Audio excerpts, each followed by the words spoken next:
Alrighty, well, looks like eLevate's going to be having on Reaper, Winter going to be playing as the Zenyatta, Wizix will be on Mercy, and Babaki on the Roadhog. Actually, I haven't seen a lot of Roadhog this event, but there he is, Vile Virtues on Reinhardt and McCree, and played by Dogman. So, you know, not swapping up their warrior priority this patch, but they are swapping up their support. No Lucio, and no 76 with that McCree stepping on in. Yeah, I still think, I mean, Zen is fine here.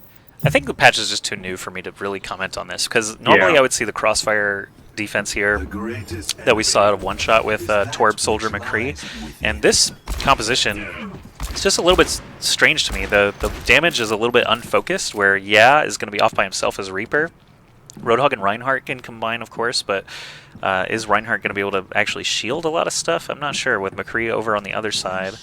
Basically just shielding the Roadhog and the Mercy. But here the attackers are already in. Pharaoh jumps immediately onto the McCree, who has to jump down to the point. Now he's only down to 20 health instantly. Throwing the flashbang up at Fire, the Pharah, but does not catch him. Fire gets the kill instead.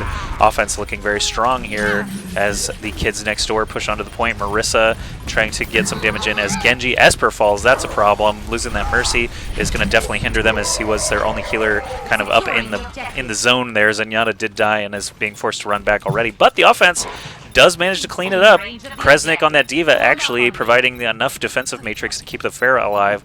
Does get them all 3 ticks, it looks like. No one from defense close enough to contest. Yeah, someone slipped them the point, but just for a matter of seconds realizing it's a bit too risky and then backing away. So, kids next door with a very quick start to this game. I gotta say, on the defensive side, Baku was having a little bit of trouble at the very early start. He had a hook lined up for Wizix, and then the bubble came down, actually denying that hook last minute.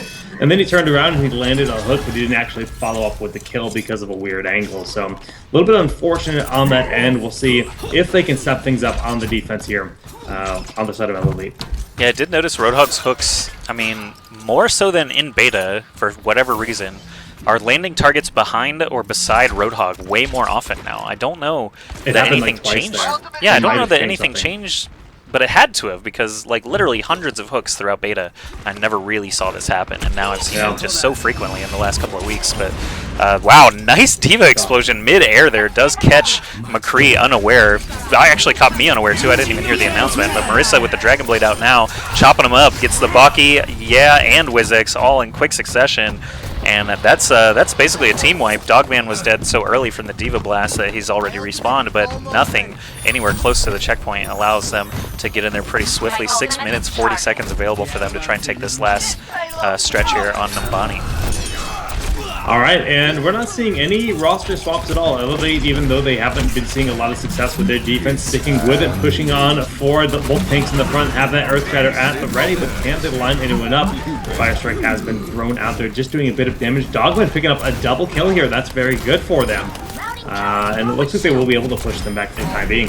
Yeah, the Deadeye worked out, and then he lands a couple of quick shots on the Pharah and Diva, both on the high ground there. So Dogman pretty accurate as well, not just a Deadeye user.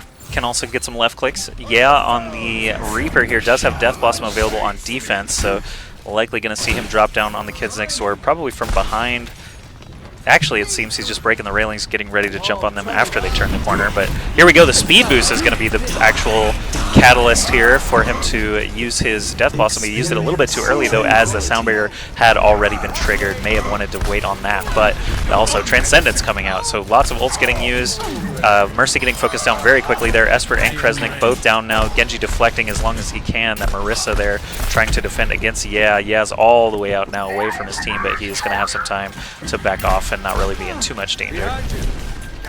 Okay, right now the offense, they just need to wait, sync up those ults. Dragon Blade just about ready, but Fire is so far away from having a Death Blossom as he's now on the Reaper. So we'll see if they can make something happen here. They're going onto the high ground, looking to drop behind. Everyone's crouching, just trying to cover their footsteps, but Reaper is waiting for them. Is expecting exactly this now. It does end up spotting it. The bubble's been popped there from Winston. He's going into the Primal Rage, trying to just cause chaos in the backline. He gets charged into the wall there. Nice deflect onto the high noon, but actually just barely didn't have the aim for it, so didn't get to actually get the reversal, but Marissa on that Genji does have Dragon Blade available now as a result. The payload really only being stopped up by this Reinhardt, who's kind of off on his own, but the sound barrier comes out on the side of the defense. There's another nice deflect from Marissa to keep him alive a little bit longer, backing off there. There's a res as well on the side of Kids Next Door, trying to keep everyone in play, but that payload itself still has a decent number of defensive players on it. 4 players standing for the defense, only 4 on the offense there, and Reaper going down now means defense looking pretty good. Earthshatter comes out and catches 2 targets, but there's no damage follow-up. It's literally just Reinhardt and the 2 supports, so can't feel good about that one either. Now everyone just pushing forward on defense, getting all those red bodies out of there, and maintaining control. 4 minutes left here for Kids Next Door to try and finish this map. And that Earthshatter could end up being very costly because it's all about how fast you can set a time. The Earthshatter did absolutely nothing there. If he gathered for this next push, they could be engaging with a speed boost sound barrier and then a Death Blossom from above. Earthshatter could be, you know, the nail in the coffin to get yourself that victory and setting that time, but unfortunately they don't have that strong engage. Earthshatter still has a bit of ways to go. We don't have the sound barrier, but they are going on into Death Blossom, doing a lot of damage. Transcendence used on the defense to keep almost everyone up, but Vile Virtues did end up falling. No resurrection here on the side for the defense, and they just lost their Reaper as well. Man, it's actually really strange now seeing Death Blossom so ineffective. Like, Reaper stock has dropped. I'm convinced now because the Zenyatta ult and the D.Va defense matrix are always there now. I mean, the defense matrix wasn't there for that particular set of Death Blossoms, but Transcendence all over the place now. Zenyatta back in full force. We saw D.Va in an earlier match on Route 66 just, you know, constantly with that defense matrix on toggle. So, yeah, Reaper stock has dropped for basically the first time in this game's balance patches, in my opinion. The Valky going down there, go with the full Roadhog, just pushing them all back. Fire on Tracer does manage to juke the hook, and will be able to slip away. Just trying to be a bit of a distraction right now, and due to that, he's actually forced the Valky up the stairs, allowed the team to get back on up here on the point, trying to get their position here in the front line, but they just lost a couple members, forcing a very early resurrection here, and the Earthshatter denying any kind of presence. Ooh, great kill there from Dogman onto Fire. Those Tracers are still pretty slippery, still can be hard to hit, but of course with the increased damage that McCree's doing in various ranges, it does make it a little bit easier. Good stuff there from the offense, cleaning up 3 members of the defense all at once, and there's no reses, by the way, on the side of the defense, opting to still use No Mercy, even though they are in this clutch situation. Roadhog goes down as well, so that's a lot of defense down. Who's going to be able to contest first? It looks like Vile Virtues is going to be first with that Reinhardt, Wizex, and Dogman there with him. Here comes the Deadeye on the side of the defense just to stall. Of course, he's going to be able to refund that if he wants to for 50%. Here comes another Deadeye. Deadeye from the offense does find the target, though. Winta on Zenyatta goes down, so offense still has more people on the point. Alrighty, the Valky getting burned down very quickly, just trying to heal up himself, not able to do so. The offense is starting to just push through everyone. Wizex on his own right now will be eliminated, so Reinhardt trying to get in their Vile Virtues will be a moment too late. And the time has been set with about 1:32 left on the clock. Round 1 complete. Good job from eLevate setting a time. It's going to be 7:27 as far as Kresnik says. We'll see if anyone argues that or not. Yeah, that's correct. I mean, with 7:23 on the clock, that. Okie dokie.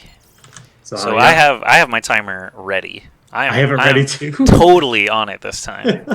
But they did complete the map, which means that now flipping sides. So the Kids Next Door set that time. Now we've got eLevate actually to try and beat it. But they do have to complete the entire map. If they're unable to do so, we'll move into game number 2 with Kids Next Door up 1-0. We'll see how they're able to strategize here on Numbani. Again, since the patch, we've got multiple characters coming back into play. Zenyatta and D.Va, most notably, actually usable. Once again, they were down in the dregs. They were down in the bottom picks for just months there after release. Yeah, well, I'm actually liking to see the resurgence of some of these heroes, especially like, you know, seeing teams utilizing them to their effectiveness. I mean, just thinking back to that last game, I don't know if you watched much of Winta's point of view on Zenyatta, but he was going to town, dude. It's not even just the Transcendences that were eating the Death Blossoms, but like he was just tearing people apart. Nice. Well, I'll have to keep an eye on him this time around. I was actually mostly watching, I think, Dogman on that McCree.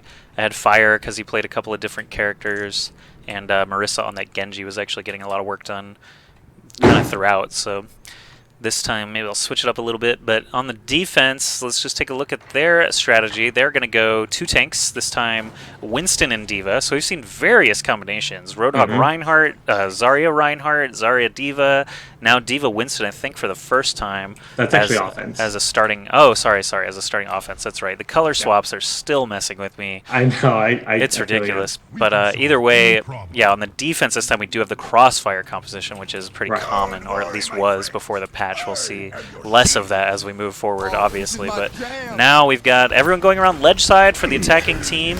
eLevate. Oh my goodness.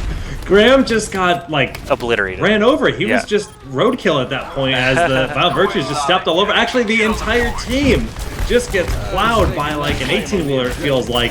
And Reinhardt will get a nice charge in on the Violent Virtues, but not going to be enough. This is going to be a very early point. I'm really liking Dogman's McCree. He's on it, man. I don't know what characters he played before the patch, but McCree's definitely suiting his playstyle, it seems. He's constantly staying out of danger, staying in a longer range. He probably was a soldier player, just he literally looks like he's playing soldier, but with more damage as he knocks Torbjorn down from across the street, basically. Really good kill there for McCree as they were still basically capping A. Now the payload is pushing right along for pushing, but McCree is, you know, out on his own. This is something you don't see normally too much, but he's got a little bit of a cushion as basically the whole team was dead. Okay, well, we do have fire on that Tracer right now. I picked up a nice kill on Winston. Violent Virtues didn't want to use the Primal Rage since the payload wasn't very far forward yet. And once again, fire coming to the backside here. Sees the Wraith walk to Reaper, dropping down. We do hear the high new knee cast, but Marissa goes down very quickly. Dogman picked up the double kill to enable the switch to keep on going in.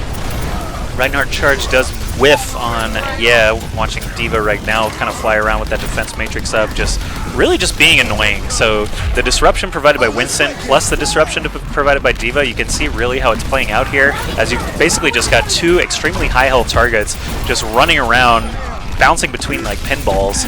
Now you can see the Winston Rage ult there from the side of the defense trying to stall that payload as long as it can. There's a shield drop as well for a little bit of extra health, but it looks like the payload will be just 2 meters away, and as the Winston goes down, so does the checkpoint. 6 minutes and 48 seconds left there to try and finish this final point. We know that it's about 5 minutes left here to actually complete the map faster than Kids Next Door, but they are on a roll right now, and D.Va's got her ultimate.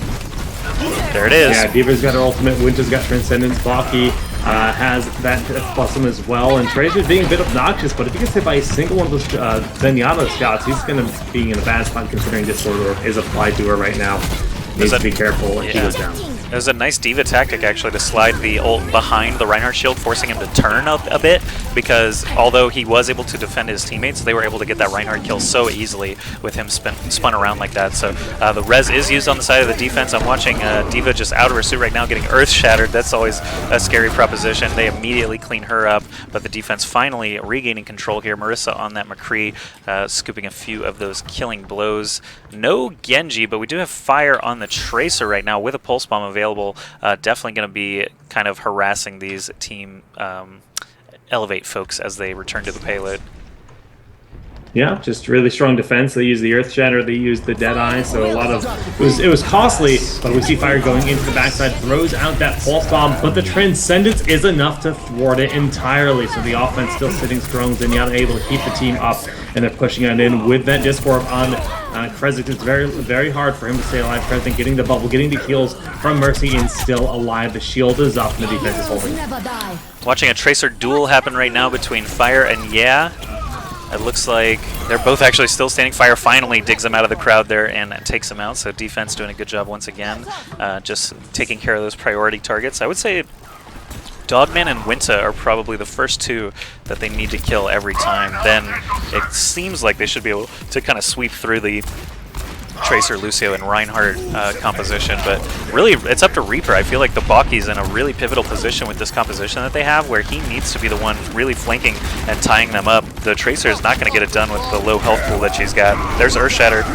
Looks like it didn't really catch anything. There's a sound barrier on the side of the defense as well, so defense ready for this, using 2 ultimates, but still ultimately dying. Gets a couple of kills, and here's the Deadeye, scooping the next 2, and the immediate shot on Marissa. Excellent play there from Dogman. That was just such a quick headshot. That's the game-winning play right there. I mean, the Deadeye turning around, just popping the headshot to deny the Deadeye on the side of Marissa, and GG. They take the game Elevate up 1-0. Man, great stuff there at the end. That's play of the match candidate for sure. We'll see if it actually earned it. Oh, wait, we're going to go to sudden death, so we actually have to go to lobby. Dang, robbed of the play of the match, but I feel like that was it anyway. That's my AskJoshy approved play of the match.